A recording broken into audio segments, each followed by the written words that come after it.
लखनऊ में जहां समाजवादी पार्टी के अध्यक्ष अखिलेश यादव पार्टी मुख्यालय पर एक नई पहल का ऐलान किया है। उन्होंने विजन इंडिया प्लान डेवलप और एसेंट मिशन की घोषणा की है, जिसका उद्देश्य देश को एक सकारात्मक, प्रगतिशील और यथार्थवादी दिशा देना है। बता दें, अखिलेश यादव ने बताया है कि इस मुहिम के तहत 16 नवंबर को बेंगलुरु के ताज होटल से इसकी शुरुआत की जाएगी। इस कार्यक्रम के 3 मुख्य स्तंभ हैं। पहला प्लान भारत के उज्जवल भविष्य की रूपरेखा बनाना, डेवलप की बात करें तो संवाद और साझेदारी के माध्यम से विकास को तेज करना, और एसेंट की बात करें तो टेक्नोलॉजी और इनोवेशन के सहारे भारत को वैश्विक नेतृत्व की ओर बढ़ाना। अखिलेश यादव का कहना है कि विजन इंडिया सिर्फ एक कार्यक्रम नहीं है, बल्कि एक जन आंदोलन है, जिसमें समाज के सभी वर्गों के लिए समान अवसर, भाईचारा और सम्मान का अधिकार सुनिश्चित किया जाएगा। आइए दिखाते हैं आपको एक खास रिपोर्ट। नई पीढ़ी खुशहाली को अहमियत देती है, इसलिए दुख देने वालों का विरोध करती है। नई पीढ़ी किसी भी तरह के कट्टर विचारों के खिलाफ होती है। नई पीढ़ी सांप्रदायिकता को समाज और अपने वैश्विक विचारों के विस्तार के लिए खतरा मानती है।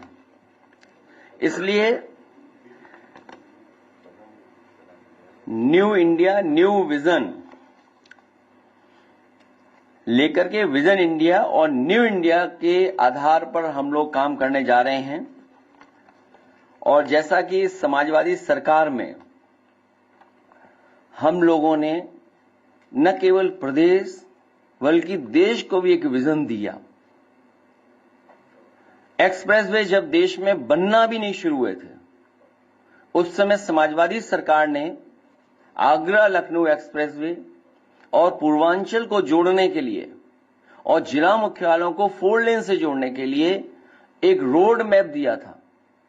और आज हमें खुशी इस बात की कि आगरा लखनऊ एक्सप्रेसवे जो विजन दिया था, उस विजन के साथ साथ बहुत सारे हाईवे अब लगातार देश में बन रहे हैं।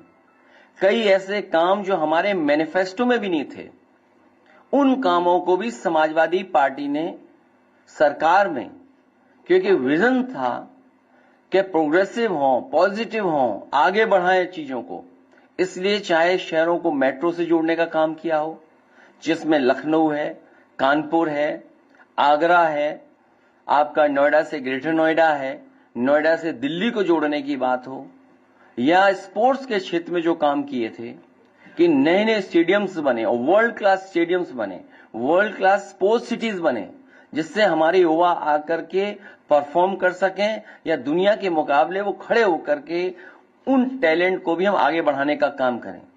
एजुकेशन के क्षेत्र में भी समाजवादी सरकार में हम लोगों ने एक विजन के तहत, जिस समय बहुत सारे लोग सोच नहीं सकते, आउट ऑफ बॉक्स सोच करके हम लोगों ने एक विजन दिया कि बच्चों के हाथ में लैपटॉप होना चाहिए।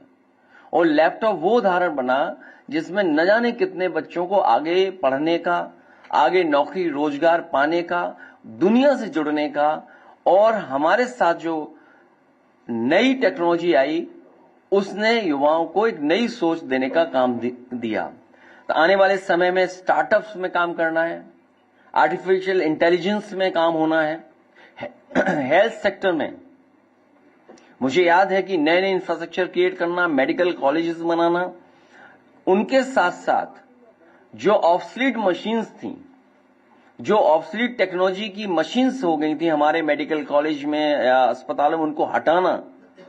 और जिस तरह प्रदेश में बड़े पैमाने पे कैंसर जैसी बीमारी हो रही थी, उसके लिए एक रिसर्च इंस्टीट्यूट बनाना और कैंसर इंस्टीट्यूट को बनाना, वो एक उदाहरण है। ऑरेंज इकोनॉमी पे काम करना है, ग्रीन एंड रिन्यूएबल एनर्जी पे काम करना है। उस समय सोलर पॉलिसी ला करके बड़े पैमाने पर उत्तर प्रदेश में सोलर एनर्जी में इन्वेस्टमेंट लाने का काम किया था। जो लोहिया आवास और गरीबों को आवास उपलब्ध हो रहे थे, उनमें एलईडी बल्ब देने का काम शुरू हुआ था। और मुझे याद है कि उत्तर प्रदेश में 50 लाख के लगभग एलईडी बल्ब बांटे गए थे, जिसकी शुरुआत मैंने खुद सोनभद्र में जाकर के की। नए पावर प्लांट्स को बनाना, जिसमें 3x660 super critical thermal plant, जो कम स्पेस में उतने ही कोल में ज्यादा एनर्जी बनाते हैं, ज्यादा बिजली पैदा करते हैं। चाहे वो कानपुर हो, आपका निवेली लिग्नाइट हो, एटा का आपको जवाहरपुर योजना हो, आपकी सोनभद्र में हो, मिर्जापुर में हो, हरदुआगंज में हो, ऐसे तमाम प्लांट हम लोगों ने, बड़े प्लांट, वहीं सोलर प्लांट। और मुझे याद है कि हमारे राष्ट्रपति रहे कलाम साहब, उन्होंने एक एग्जाम्पल दिया था कि किसी गांव को मिनी ग्रिड से आप पूरा का पूरा गांव सोलर से कनेक्ट कर दें, उनको बिजली न देना पड़े। वो पॉलिसी बना करके हम लोगों ने फकीरे पुरवा, जहां खुद पूर्व राष्ट्रपति आए थे और उन्होंने उसका उद्घाटन किया था, वो एक नई दिशा में कि विलेज में, गांव में फ्री बिजली 24 घंटे कैसे दी जा सके, उसके लिए योजनाएं शुरू की थी। इकोनॉमी हमारी जो एग्रीकल्चर इकोनॉमी, एग्रेरियन इकोनॉमी है, उसमें कैसे हम और पुश करें, उसके लिए मंडियां बनाना, हाईवे के किनारे 100-100 एकड़ की मंडियां बनाना, मंडियों को कैसे टेक्नोलॉजी से जोड़ा जाए जिससे कि उनके जो पासेस बनते हैं या जो उनको असुविधा होती है उसको कैसे दूर किया जा सके। साथ ही